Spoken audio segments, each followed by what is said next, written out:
Hello viewers, నమస్కారం అండి. Welcome to my channel classy Kadambam. మన వీడియోలో మనము ఈరోజు ఉడికించిన టమాటా పచ్చడి చేసుకున్నామండి. ఇది ఇడ్లీ, దోశ, పూరి, చపాతీ అన్ని బ్రేక్ఫాస్ట్లకి బాగుంటుందండి. అలాగే అన్నానికైతే ఇంకా సూపర్గా ఉంటుందండి. కాస్త వేడి అన్నంలో ఈ పచ్చడి వేసుకునేసి నెయ్యి వేసుకొని తింటే సూపర్గా ఉంటుందండి. ఈ పచ్చడి ఇలా స్టోర్ చేసుకుని ఫ్రిడ్జ్లో పెట్టుకుంటే ఒక 2 months వరకు బాగుంటుందండి. అలాగే బయట అయితే ఒక 2 weeks వరకు బాగుంటుందండి. ఇది ఎలా చేసుకున్నాము, ఏమేమి యూస్ చేసామని మన వీడియోలో చూసేయండి. అలాగే వీడియో చూసిన వెంటనే ఒక లైక్ ఇవ్వండి. కొత్తగా చూస్తున్న వాళ్ళైతే సబ్స్క్రైబ్ చేసుకొని నాకు సపోర్ట్ చేయండి. ఇక వీడియోలోకి వెళ్ళిపోదామా అండి.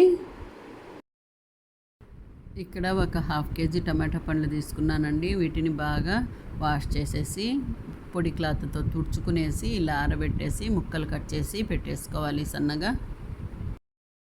టమాటా పండ్లు ఇలా కట్ చేసి పెట్టుకున్నామండి. ఇక్కడ ఒక కుక్కర్ గిన్నె తీసుకున్నాము. ఇందులోకి మనం కట్ చేసుకున్న ముక్కలన్నీ వేసేస్తున్నాము.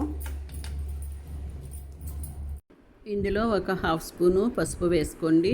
1 చిన్న స్పూన్ అండి. దీంతో 2 స్పూన్లు ఉప్పు వేసుకున్నాము. చిన్న ఉసిరికాయ సైజ్ ఎంత చింతపండు అండి. ఇది ఇలాగా పెట్టేసుకుందాము. తర్వాత దీన్ని ఇక్కడైతే నేను రైస్ కోసము కుక్కర్ పెడుతున్నానండి. రైస్ గిన్నె పెట్టేశాను.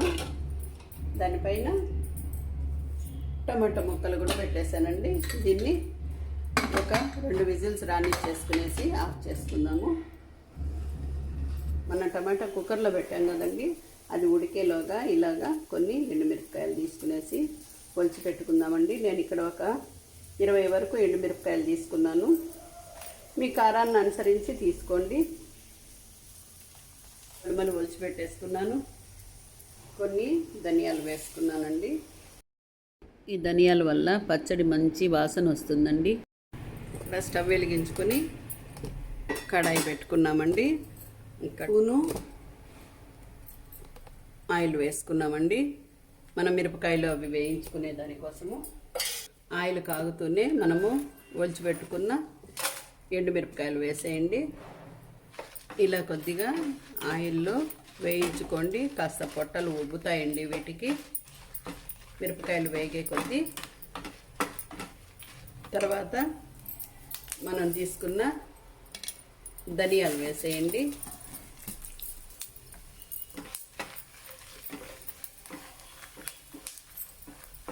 చూడండి, మిరపకాయలు వేగాయి కదండి. స్టవ్ ఆఫ్ చేసేసుకున్నాను. ఒక 1/2 స్పూన్ మెంతులు, ఒక చిన్న స్పూన్తో జీలకర్ర,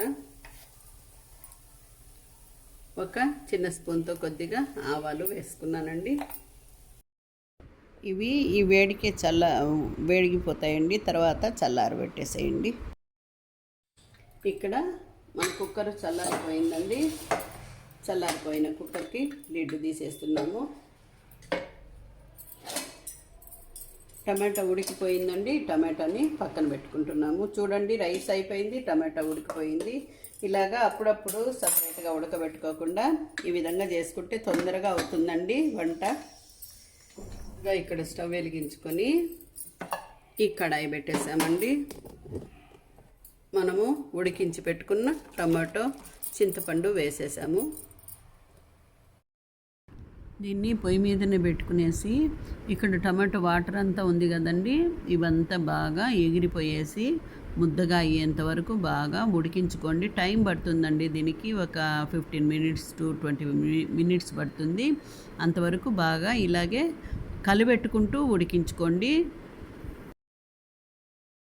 టమాటా ఉడికేలోగా మనము వేయించి పెట్టుకున్న ఈ మసాలాలన్నీ మిక్సీ వేసేద్దాము.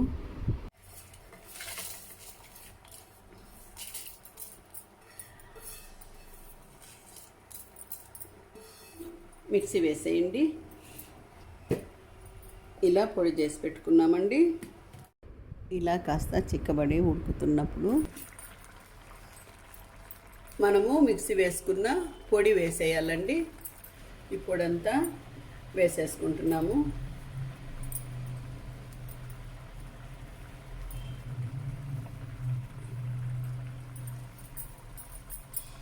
తర్వాత దీన్ని ఇలా కలిపేసుకోండి.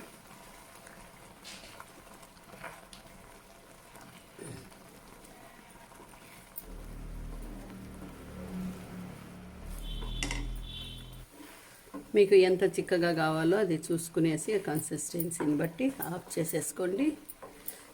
నాకైతే ఇలా సరిపోతుందండి. ఇది దాదాపుగా ఫ్రిడ్జ్లో పెట్టుకుంటే ఒక 2 months వరకు మనకు నిలవ ఉంటుందండి. ఇలా చేసుకున్న పచ్చడిని కిందికి దించేస్తున్నాము. ఆఫ్ చేసుకునేసి కిందికి పెట్టుకుంటామండి. ఇదే కడాయిలోనే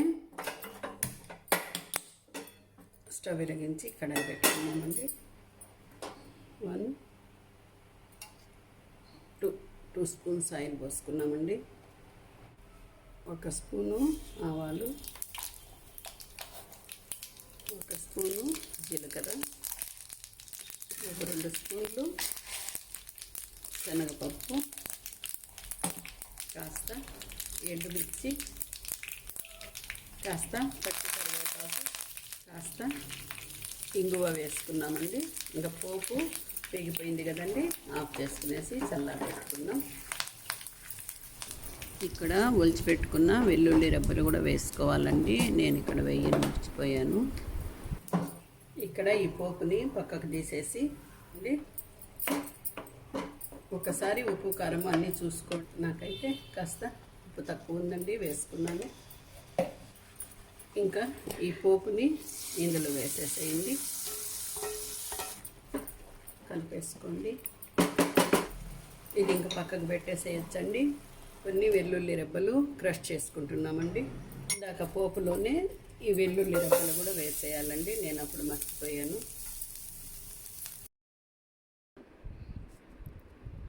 వీటిని కొద్దిగా వేయించుకునేసి పచ్చట్లో వేసేసుకోవాలి. ఈ పచ్చట్లోనే వేసేసేయండి. ఇలా పచ్చడంతా తెల్లగడ్డలన్నీ కలుపుకునేసి చల్లారబెట్టేసేయండి.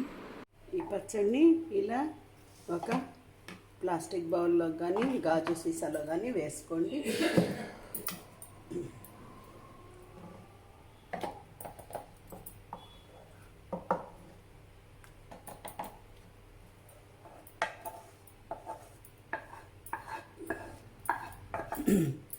ఈ పచ్చడి వేడి అన్నంలో నెయ్యి వేసుకొని తింటే సూపర్గా ఉంటుందండి.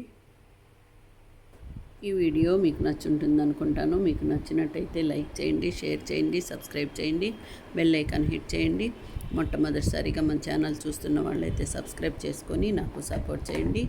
Thank you for watching.